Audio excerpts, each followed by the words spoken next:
Let's take the serious side of this first. What is upsetting, genuinely, about clapping?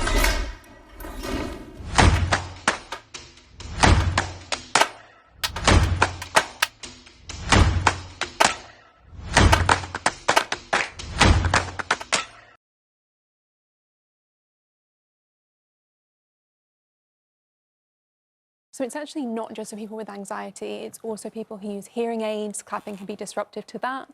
People who have sensory processing issues, it can be very distressing and overwhelming to have those loud, sudden noises. But it is part of our culture, isn't it, to clap? If you go to the theatre or you go to a lecture or you go to a performance or you go to a gig, you would expect that people would clap. Yeah, absolutely. And that could be preventing people from going to those events, which is a real shame.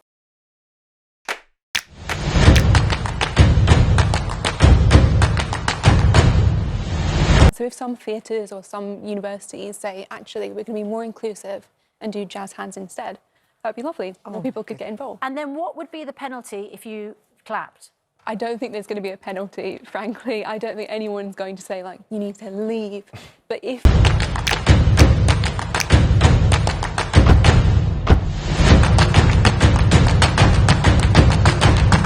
you were persisting with clapping, even though you've been requested to do something, that's not very polite, is it? Like, I think people understand if you're requested to do something in a specific context, you can do it. Would it stop you, Andrew, if you were somewhere and you felt the urge to clap someone and yet they'd said, we don't clap here? Well, no, it wouldn't. But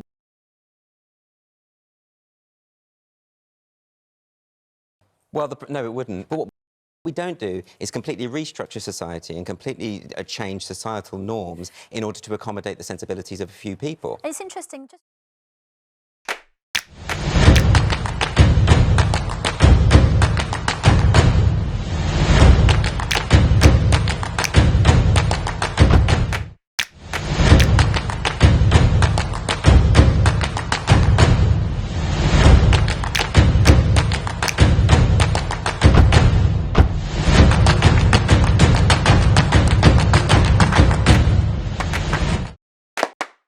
It's interesting, just reading a story about this on the BBC News website. An individual called Hannah from Weymouth in Dorset she struggles with loud noises like clapping.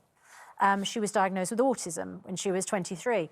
She says, I don't agree with a ban on clapping. Instead, let's raise awareness of autism, because this could breed resentment if other students start to harbour bad feelings towards autistic people.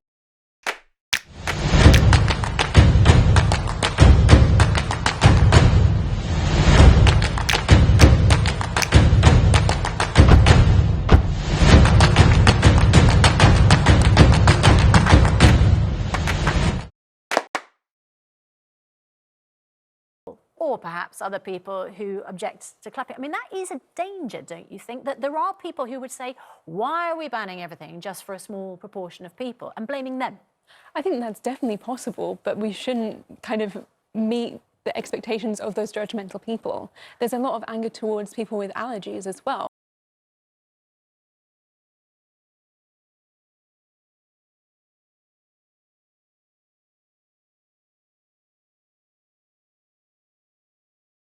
Or say on planes, if you're not allowed to have nuts, you'll find people saying, oh, I can't believe I'm not allowed to have my Snickers bar or whatever. Yeah, but having nuts on a plane is not sort of part of our cultural heritage.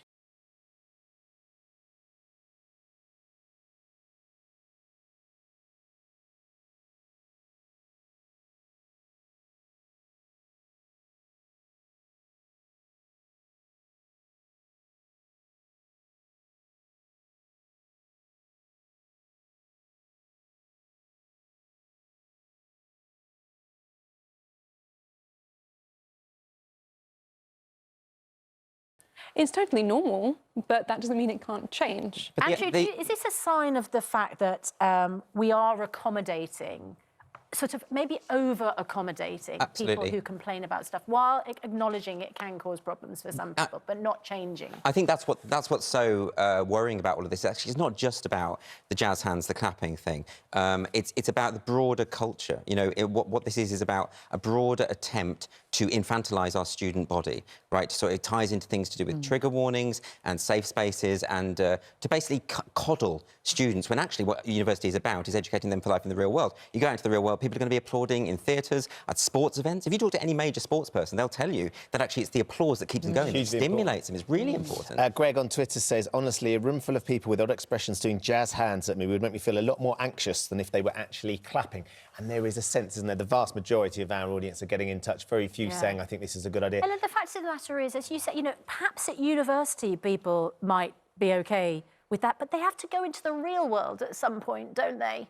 Yeah, and the real world could change. Maybe we'll become more inclusive, which would be a great thing. I don't think it's a bad thing to be over-accommodating. I think that's lovely. That's something really nice about millennials. But it kind of eats itself. I mean, when this first got mooted back in 2015 by the Women's Conference at the NUS, there were people who were then saying, yeah, but are jazz hands an example of cultural appropriation? Is that therefore a form of racism? What about blind people who can't hear the applause anymore? So you often get into these sort of knots, and I just think and I have to say, actually, to be honest, one of the things that really annoys me about this is it kind of enables people to paint students as these sort of weak, fragile snowflakes. Actually, it's just a minority of students who tend to go into student politics, who like throwing their weight around, who have this kind of a coddling idea, and they want Quite a significant student union, though. Oxford is one of the most prestigious in the world. Well, it tends to be the most economically privileged who tend to push for this victimhood thing. I mean, studies tell us that's again and again. And the problem is it does play into the hands of the people who want to smear an entire generation. I mean, I've done talks at universities. Students, on the whole, are just sick of this stuff, and they hate the fact that these minority represent them, misrepresent them, and people just end up writing off an entire generation. You have an alter ego, Titiana McGrath, who's on Twitter. Have you, I mean, and you get quite provocative of the woke generation on Twitter. Have you ever been a victim of the cancel culture? Well, no, I haven't been cancelled because I say what I want, and I provoke when I want to. But well, although other people have. If by cancel culture you mean people abused me online and I've lost work over it, then yes, that is true. But I wouldn't say that I've been cancelled, because I just say what I want. Yeah. And actually, it seems to do me quite well. You know. We're going to have to leave it there. Exactly. Andrew, thank you for joining us. Alan, thanks for coming in as well, sharing your points to see you. of view.